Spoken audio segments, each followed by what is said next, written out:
turakwitabye karame nyagasani, karame karame karame dawe, twitabire ingoma y'urukundo. Ku izina ry'Imana Data na Mwana na Roho Mutagatifu, amen. Amahoro bana b'Imana, nimuhumure, Imana iradukunda, ije kudukiza kuri uyu wa kane w'icyumweru cya 9 gisanzwe, tariki 4 Kamena 2026. Aya masomo agiye kuduhuza n'Imana. Isomo rya mbere ni ryo mu ibaruwa ya kabiri Pawulo Mutagatifu yandikiye Timote, umutwe wa 2 umurongo wa 8 kugeza kwa 15. Mutima yanjye ujye wibuka Yezu Kristo wazutse mu bapfuye, kandi uvuka mu bwoko bwa Dawudi, nk'uko inkuru nziza namamaza ibihamya. Ni nayo mporwa ngatotezwa, nkabohwa boshye umugome. Nyamara ariko ijambo ry'Imana ntiribohwa. Nicyo gituma nihanganira byose mbigirira abo Imana yatoye, kugira ngo nabo babone umukiro uba muri Kristo Yezu, babone n'ikuzo rizahoraho iteka. Dore ijambo rikwiye kwizerwa. Nidupfana nawe tuzabaho hamwe nawe, nituba intwari hamwe nawe tuzima ingoma hamwe nawe, nitumwihakana nawe azatwihakana, nituramuka tubaye abahemu wazaguma kuba indahemuka, kuko adashobora kwivuguruza. Jya wibutsa abandi ibyo ngibyo, kandi urahirire imbere y'Imana ko ari ngombwa kwirinda kujya impaka z'amahomvu zidafite icyo zimaze, uretse gusa kuyobya abazumva. Ihatire guhagarara imbere y'Imana nk'umuntu w'inararibonye, nk'umukozi mwiza udakwiye kugira ipfunwe, nk'umugabuzi udahemuka w'ijambo ry'ukuri. Iryo ni ijambo ry'Imana. Zaburi ya 25. Uhoraho amenyesha inzira zawe, untoze kugenda mu tuyira twawe. Uhoraho amenyesha inzira zawe, untoze kugenda mu tuyira twawe. Nyobora mu kuri kwawe kandi ujye umbwiriza, kuko ari we Mana nkesha umukiro wose. Uhoraho agwa neza kandi ni indakemwa, nicyo gituma abanyabyaha bagarura mu nzira nziza. Abiyoroshya baganisha ku butungane, abacisha make akabatoza kunyura mu nzira ye. Amayira yose y'Uhoraho n'urukundo n'ubudahemuka, akabigirira abakomera ku isezerano rye no ku mategeko ye. Ibanga ry'Uhoraho ribwirwa abamutinya, maze akamenyesha isezerano rye. Uhoraho amenyesha inzira zawe, untoze kugenda mu tuyira twawe. Nyagasani Yezu nabane namwe. Amagambo mu Ivanjili ntagatifu yanditswe na Mariko, umutwe wa 12 umurongo wa 28 kugeza ku wa 34. Muri icyo gihe umwe mu bigishamategeko yegera Yezu aramubaza ati, itegeko riruta ayandi ni irihe? Yezu aramusubiza ati, irya mbere ni iri ngiri, tega amatwi Isiraheli, Nyagasani Imana yacu niwe Nyagasani umwe rukumbi. Urajya ukunda Nyagasani Imana yawe n'umutima wawe wose, n'amagara yawe yose, n'ubwenge bwawe bwose, n'imbaraga zawe zose. Irya kabiri naryo ngiri, urajya ukunda mugenzi wawe nk'uko wikunda. Nta rindi tegeko riruta ayo yombi. Uwo mwigishamategeko aramubwira ati, ni koko mwigisha, uvuze ukuri ko Nyagasani ari umwe rukumbi, kandi ko nta yindi Mana ibaho uretse yo yonyine. Kandi kuyikunda n'umutima wawe wose, n'ubwenge bwawe bwose, n'imbaraga zawe zose, ugakunda mugenzi wawe nk'uko wikunda, ibyo biruta ibitambo n'amaturo byose. Yezu yumvise ko mushubije neza, aramubwira ati, ntabwo uri kure y'ingoma y'Imana. Nuko ntihagira utinyuka kongera kugira icyo amubaza. Iyo ni Ivanjili ntagatifu.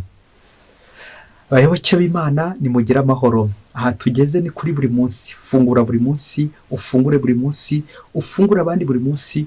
Ijambo ry'Imana buri munsi, ineza y'Imana buri munsi. Buri munsi no guhura n'Imana. Ikizakubwira ko uhuye n'Imana no kuzahura n'abavandimwe. Ngo rwa rukundo, gukunda Imana biza kugaruka no ku muvandimwe wawe. Buri ikimenyetso cy'uko wakunze Imana, nta kintu gukunda umuvandimwe wawe. Ikimenyetso cy'uko wabonye Imana ni uko uzabona mugenzi wawe muturanye, wa mukene, wa munyabyago, yambabare, wa muntu ubayeho nabi, uri mu ishusho y'Imana, ukamwitaho ukamugirira neza. Amasomo y'uyu munsi araturangira ibyishimo, isoko y'ibyishimo. Akenshi muri no si dukunze guhura n'abakire benshi, ukaba wakira ariko udakiranutse, aho nta byishimo wagira. Ushobora guhura n'umuntu watunze ariko ataratunganiye Imana. Waratunze urahirwa ariko ntuhiriwe mu maso y'Imana. Ibyo rero nta byishimo byaguha. Na niyo mpamvu no munsi Nyagasani yifuza ko niba koko tumukunda, tugakunda mugenzi wacu, ibyo byishimo agiye kuduha muri aka kanya biraza kunyura mu migenzo ibiri. Iyo migenzo niyo nyirizina iza kongera gutwibutsa ko Nyagasani yifuza ko uno munsi natwe twagira ibyishimo. Umugenzo w'ubudahemuka, la fidelite, ndetse n'umugenzo w'urukundo, rya tegeko riza kugaruka mu ivanjiri, itegeko ry'urukundo. Reka duhere ku mugenzo wa mbere w'ubudahemuka, la fidelite, ubudahemuka. Iyo bavuze ubudahemuka, ntabwo ari umugabo n'umugore babana basezerana ubudahemuka, ahubwo ubudahemuka ni iyo shusho y'abantu berekeye Imana, ubunyangamugayo. Kubaho wishimye bisaba ubudahemuka. Kudahemuka ku isezerano, hari abahanga basesenguye iki kintu basanga burya umuntu wese uhemuka ku isezerano burya ngo ntaba yishimye, ahora ababaye, ahorana umunabi, ahorana intimba, ashobora no guseka by'inyuma akamwenyura ariko imbere hari gutambuka abakirabiranya nawe biracika, ari kurumwa, ashavuye, ababaye ubuzima bw'imbere. Kubera iki? Ubuhemu. Ni nabyo Pawulo mutagatifu ari kubwira Timote kwihatira kuba indahemuka, ubwo yamubwiye ati ngo nidupfana na Kristo tuzabaho hamwe nawe, ngo nituba intwari hamwe nawe, tuzimya ingoma hamwe nawe, nitumwihakana nawe azatwihakana, nituramuka tubaye abahemu wazaguma kuba indahemuka kuko adashobora kwivuguruza. Amen, amen, amen. Ako kantu niko tuza gusorezaho no munsi, gukomeza kuba indahemuka kugira ngo ntiwivuguruze, gukomeza kuba indahemuka nka Kristo kugira ngo ntiwivuguruze. Akantu karakomeye kuko akenshi tugera mu nzira aturiye arampemuke nanjye nzamuhemukira, bityo bikaza kurangira tubaye abahemu kandi twaratangiye turi indahemuka. Kristo azagomera kuba iki? Azagomera kuba indahemuka. Ngiye ibyishimo ukomeza kuba indahemuka, ukomera ku isezerano ryawe. Ahandi ha kabiri twakora ibyishimo tubiva mu mugenzo mu itegeko ry'urukundo, itegeko rikuru y'ubwami bw'Imana, itegeko ry'urukundo, ukunda Imana ukunda mugenzi wacu. Nyuma y'uko ejo twumvise hari havutse impaka, abasaduseyi batemera izuka, nuko Yesu akagenda basubiza uburyo turi hano ku isi nk'abagenzi ko twitegura ijuru hakurya y'imva, aho tuzabaho tubona Imana. Uyu munsi turumva noneho umwigisha amategeko nawe asiganuza Yesu, ariko batubwira ko ari ukumwinja. Itegeko rikuru rikomeye ry'ubwami bw'Imana niriye.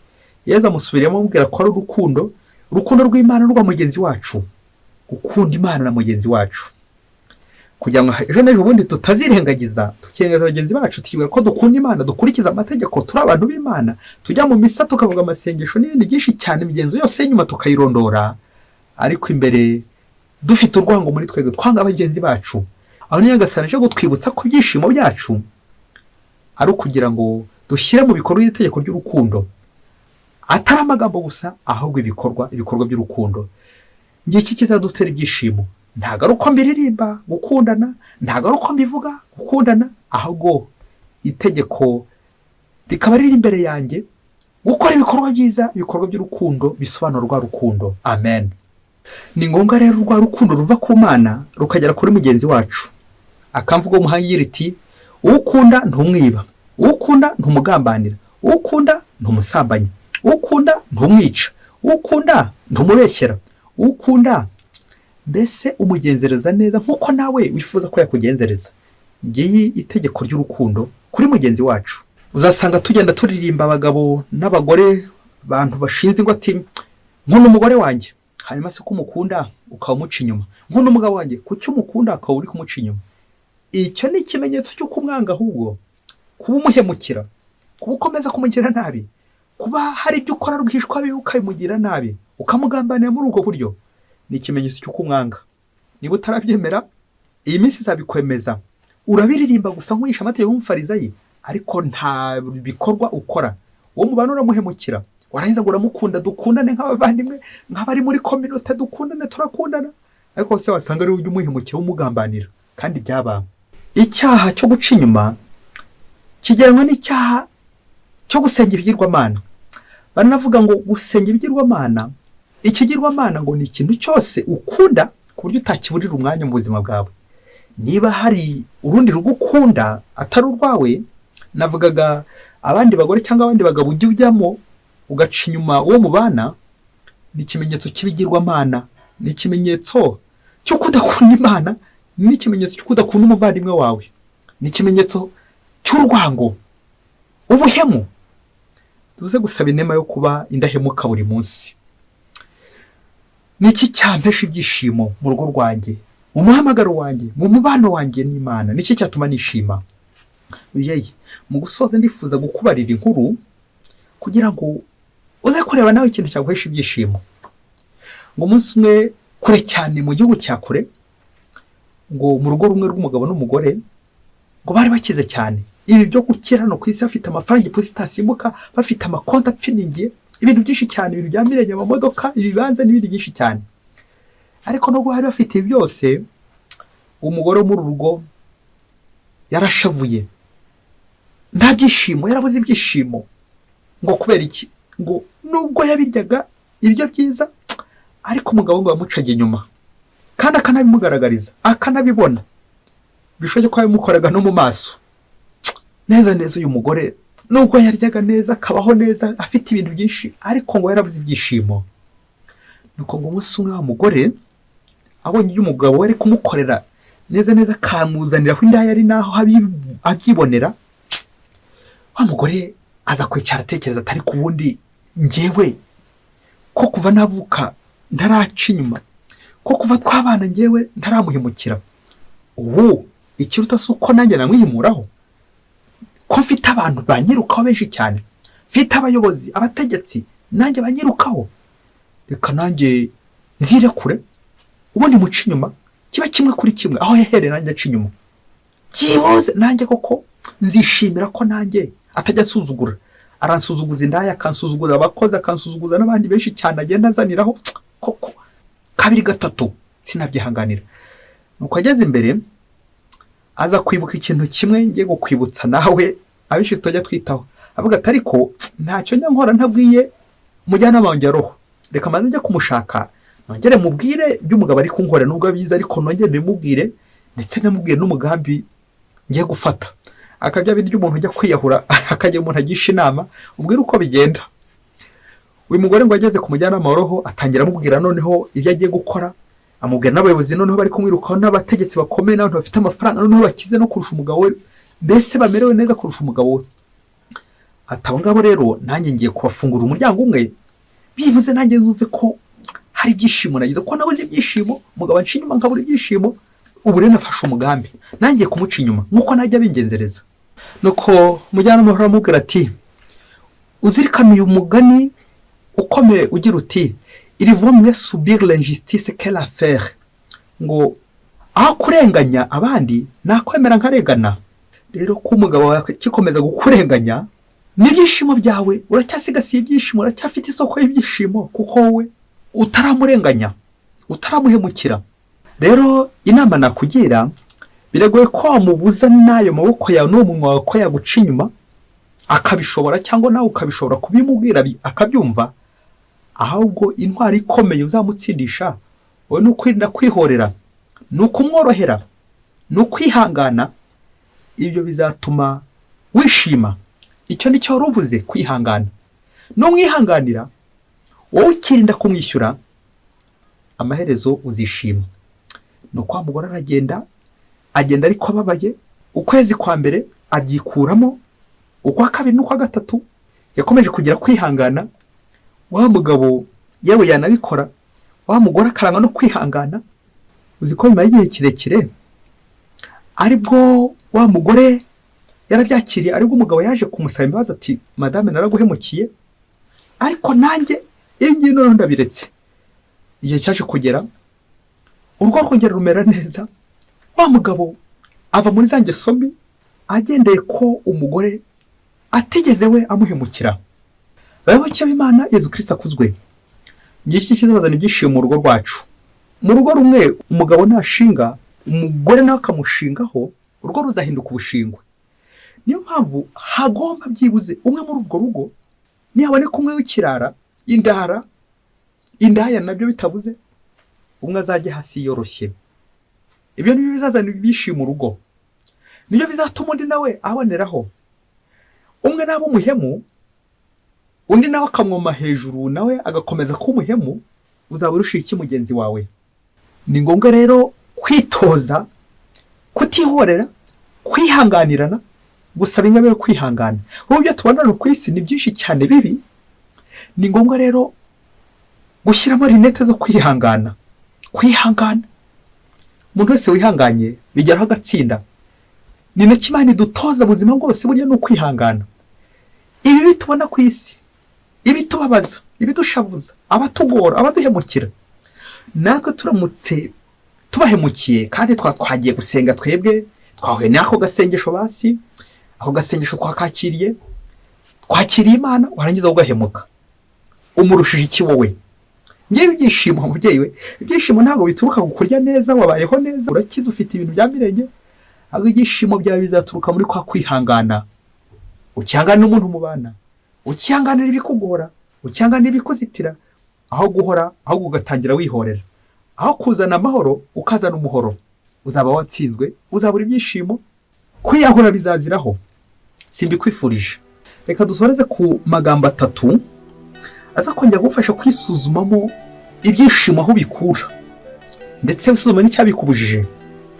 Icya mbere, uzi ko ushobora kurya neza, ukarya ifiriti, ukarya inyama, ukarya neza by'agatangaza, ariko ukabura ibyishimo, ukabura apeti. Kubera ko apeti ni ikimenyetso cy'ibyishimo.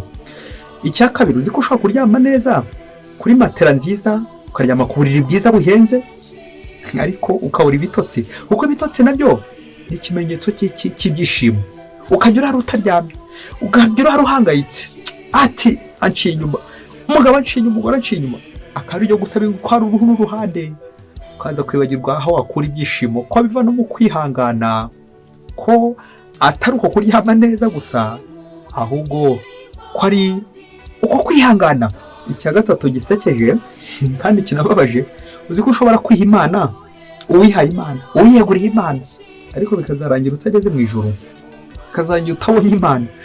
Bishobokeye wiyegura Imana hano ku isi, urayiyegurira wese, wajya ushyiramo imvange, isayo, bya bindi byose bikujyana mu buhemu, kubera ubuhemu bwawe, kubera urwango rwawe, kubera umujinya wawe, kubera ubugambanyi bwawe, kubera guca inyuma Yezu Kristo, n'ibindi byose ukora rwihishwa. Ibyo byose bikazakubuza iki? Ingororano y'ijuru. Kandi hano ku isi warakoreye Imana mu maso y'abantu, ariko imbere y'Imana wari wuzuye urwango.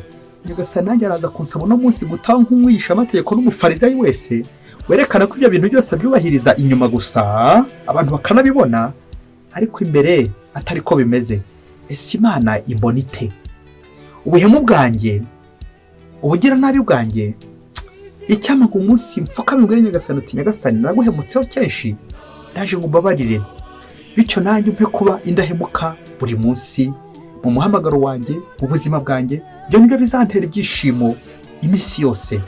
Mwese Imana ibaha umugisha. Imana Data na Mwana na Roho Mutagatifu. Amen. Padiri Masumbuko Ladislas wa Diyosezi ya Cyangugu.